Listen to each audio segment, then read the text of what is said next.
Bonjour et bienvenue à la première capsule sur le système cardiovasculaire. On débute notre partie 6 avec cette capsule-là. Vous pouvez prendre vos notes de cours et aussi prendre votre livre à la page 1014. On est dans le chapitre 42 et là, on va vraiment se consacrer à parler du système cardiovasculaire chez l'humain.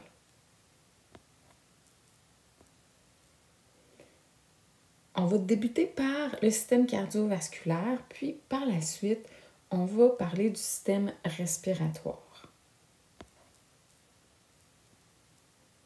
Système cardiovasculaire. Alors, le système cardiovasculaire, le but du système cardiovasculaire, c'est de faire circuler le sang.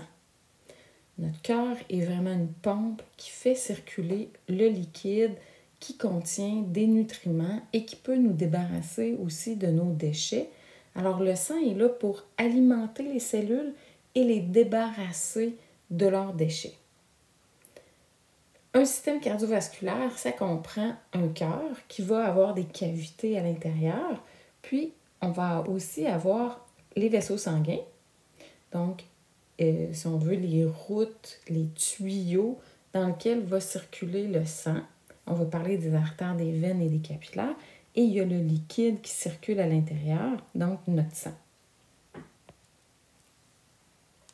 Je vous montre quand même la figure 42.4 pour vous montrer à quel point chez les organismes vivants, chez les vertébrés, alors tous les organismes qui possèdent une colonne vertébrale, les systèmes cardiovasculaires ne sont pas identiques, ne sont pas égaux et ils n'ont pas la même efficacité.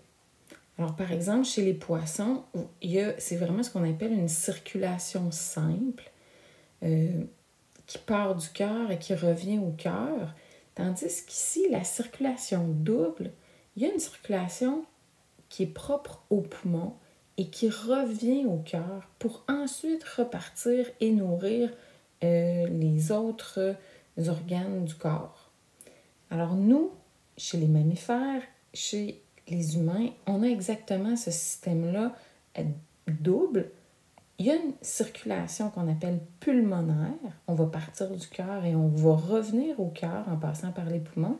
Et après ça, on va envoyer le sang partout ailleurs. On va appeler ça le circuit, la circulation systémique.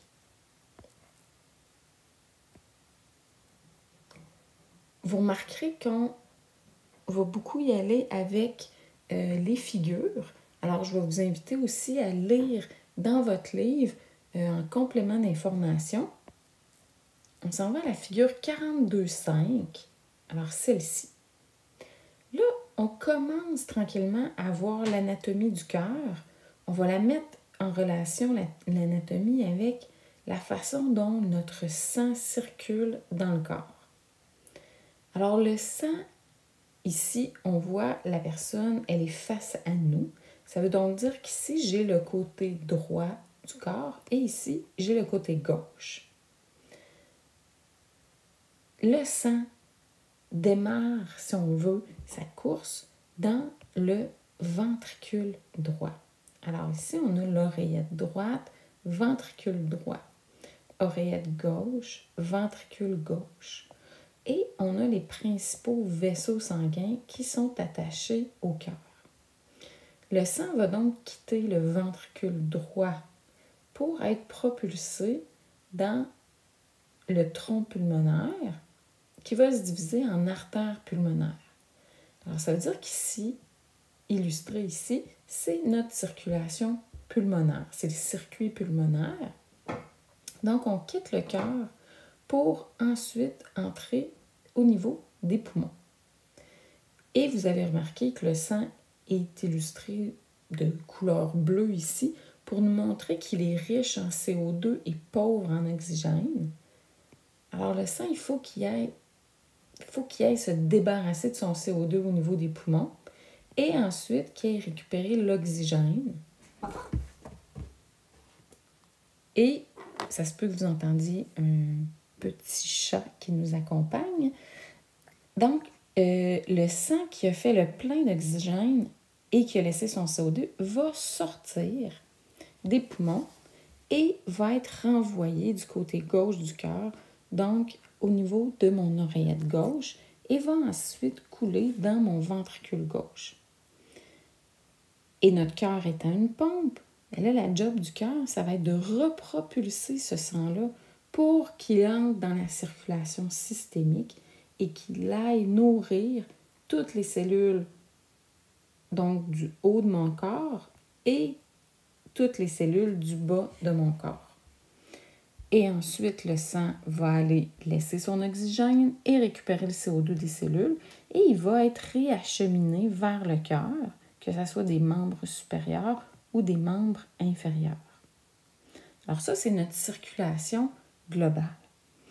On va ensuite aller identifier toutes les parties du cœur et les vaisseaux du cœur aussi.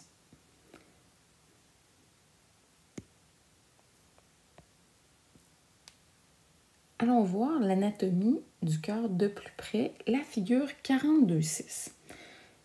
Tout d'abord, avant ça, je vous montre cette figure-là pour que vous positionnez le cœur dans l'organisme. Alors, vous voyez ici, on a le diaphragme et on a la pointe du sternum ici. Alors, le cœur, en règle générale, il est un petit peu à gauche. Et on le voit, il est bien entouré par les poumons ici. Alors ici, ça c'est le dos de la personne. Alors il est très près du sternum et bien emballé par les poumons. Si on regarde ici, on voit vraiment bien le diaphragme qui est un gros muscle. Le cœur ici entre les poumons. Et le cœur, il est emballé dans un sac. La pointe du cœur qu'on appelle l'apex va être vraiment collé là, contre la cage thoracique. Avec cette figure-là, on peut voir le nom des principales structures de notre cœur. Ici, on a notre oreillette droite qu'on a vu tantôt. Et communiquant avec l'oreillette droite, donc amenant le sang à mon oreillette droite, je vais avoir ma veine cave supérieure et ma veine cave inférieure. Qu'est-ce qui sépare mon oreillette droite de mon ventricule droit? Une première valve que je vais appeler valve auriculo-ventriculaire droite. On va voir tantôt que ma valve auriculo-ventriculaire droite, elle a aussi un autre nom qu'on peut utiliser. Ce sera à votre choix. Alors, mon ventricule droit va propulser le sang dans le tronc pulmonaire qui va se diviser en artères pulmonaires. Artère pulmonaire gauche, artère pulmonaire droite. Et ça m'amène à parler de la différence entre artère et veine. Ça va être très important. Des veines, ça amène le sang vers le cœur. C'est pour ça que c'est qualifié de veine. Et c'est pas parce que ça transporte du sang riche en CO2 et pauvre en oxygène. C'est vraiment parce que ça achemine du sang vers le cœur. Quand on parle de veine, c'est ça, mais quand on parle d'artères, les artères, c'est le contraire. Elles font sortir le sang du cœur. Peu importe qu'il soit riche en CO2 ou pauvre en oxygène ou riche en oxygène, la majorité des artères transportent du sang qui est riche en oxygène, mais il y a des exceptions, comme ici, quand on sort du ventricule droit et qu'on veut s'en aller vers les poumons, bien, on va emprunter des artères puisqu'on sort du cœur. Alors, artère pulmonaire gauche, artère pulmonaire droite, je vais aller au niveau de mes poumons et je vais revenir vers le cœur par 4 petits vaisseaux qui s'appellent des veines pulmonaires. Alors, veine pulmonaire gauche, veine pulmonaire droite. Je vais vous montrer tantôt une image du cœur pour bien voir là, que les vaisseaux passent derrière et se déversent dans l'oreillette gauche. Le sang coule dans le ventricule gauche, passe à travers la valve auriculo-ventriculaire gauche. Et ensuite, le sang peut être propulsé dans l'aorte. L'entrée de l'aorte, elle est ici. Et il y a une valve à passer qui s'appelle la valve aortique. Et ensuite, le sang va être propulsé dans l'aorte.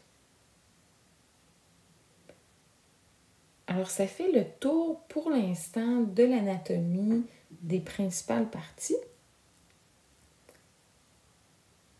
Avec cette figure-là que je vous ai ajoutée, je l'ai ajoutée pour vous montrer l'enveloppe du cœur. Imaginez le cœur bat 365 jours par année, une moyenne de 75 fois par minute, et il va le faire pendant peut-être 92 ans. Il ne faut donc pas qu'il surchauffe, il ne faut pas qu'il s'inflamme, il ne faut pas qu'il frotte avec les poumons autour. Alors, on l'a muni d'une belle enveloppe qu'on appelle le péricarde. Et le péricarde, bon, il y a plusieurs couches. C'est comme une double, mais même une triple, il y a triple paroi. Ici, on a le péricarde externe, puis au centre, il y a du liquide ici. Et il y a l'autre paroi de mon péricarde. Alors, le liquide est très important, puis le bon état des membranes aussi. Ensuite, on a le muscle cardiaque qu'on appelle le myocarde. C'est un terme qui est important à retenir. Et ensuite, la paroi interne, donc où le sang circule, bien, il va être en contact avec l'endocarde.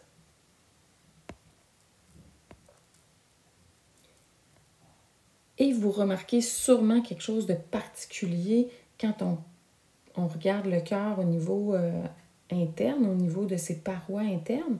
Ici, vous avez le ventricule droit, puis ici, on a le ventricule gauche. C'est impressionnant à quel point le muscle qui entoure le ventricule gauche est vraiment plus épais que le muscle qui entoure le ventricule droit. Si on pense à notre circulation de tantôt, le ventricule droit, il contracte sa paroi pour envoyer le sang aux poumons. Les poumons sont juste à côté. Tandis que le ventricule gauche, quand il se contracte, il faut qu'il réussisse à pousser le sang pour qu'il se rende jusqu'à nos pieds, jusqu'à l'extrémité de nos doigts. Donc, il faut qu'il propulse le sang très loin du cœur. Et c'est vraiment pour ça qu'il est plus musclé que le ventricule droit. J'ai ajouté 2 figures, celle-ci et la suivante, qui nous montrent le cœur un peu plus en détail. Ici, très important à retenir, notre veine cave supérieure. Veine cave supérieure, elle amène le sang vers l'oreillette droite en provenance de la tête, des bras, des épaules, donc tout ce qui est au-dessus du cœur. La veine cave inférieure amène le sang en provenance de tous les organes qui sont en bas du cœur. Alors, on ramène le sang au niveau de l'oreillette droite. Ça va couler dans le ventricule et ça va être propulsé dans le tronc pulmonaire qui sépare en artère pulmonaire. On sait qu'on va revenir par les 4 petits tuyaux qui sont là. Veine pulmonaire droite, il y en a 2. Veine pulmonaire gauche, il y en a 2. On se retrouve dans l'oreillette gauche. On va couler dans le ventricule gauche et être propulsé au niveau de l'aorte. L'aorte qui va faire une grande courbe, se diviser ici et redescendre derrière. À ce moment-là, on va l'appeler l'aorte descendante. Je vous fais remarquer les petits vaisseaux qui sont à la surface du cœur. C'est un muscle. Il faut nourrir le muscle cardiaque comme il faut. Alors, c'est pour ça qu'on a des artères coronaires et on a aussi des veines coronaires. Alors, leur job, c'est d'alimenter, donner de l'oxygène au muscle, lui donner des nutriments et aussi récupérer le CO2 et les déchets du muscle. Quand on parle d'infarctus du myocarde. C'est souvent une problématique qui arrive avec les artères coronaires. Imaginez une plaque de lipides ou un caillot qui viendrait s'installer dans ces petits vaisseaux-là ici.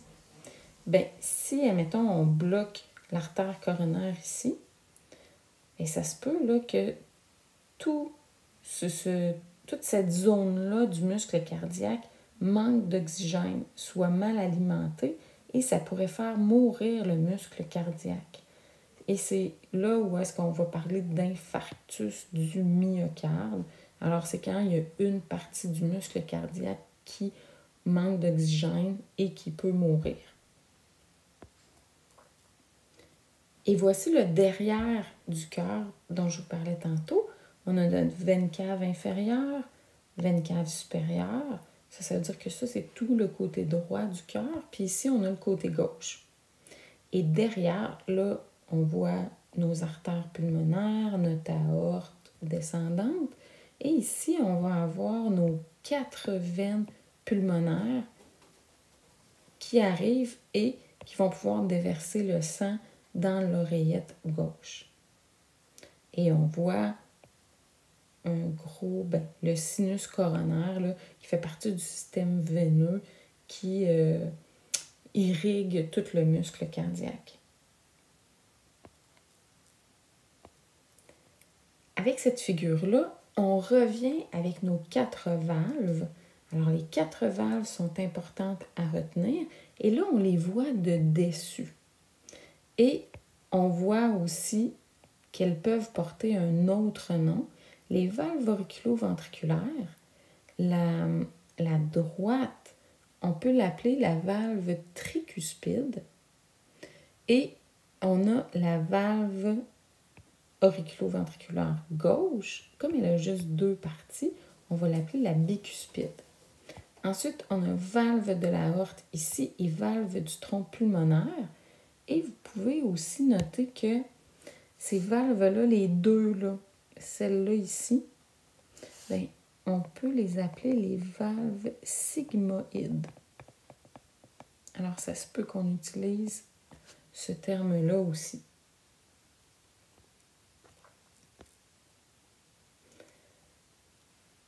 Normalement, nos valves sigmoïdes, dont on vient de parler, donc la valve aortique ou de l'aorte, la valve pulmonaire ou valve du tronc pulmonaire, ce sont des valves qui, en règle générale, elles sont fermées.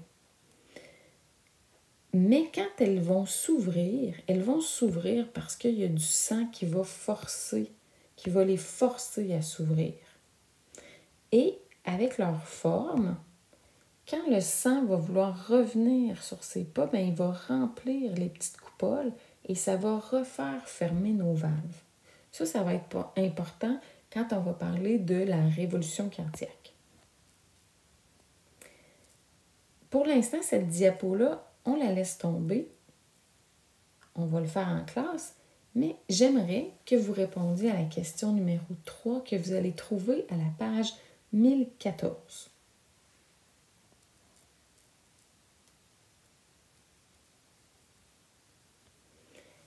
Et je vais mettre fin à la capsule présentement. On verra la révolution cardiaque dans une autre capsule.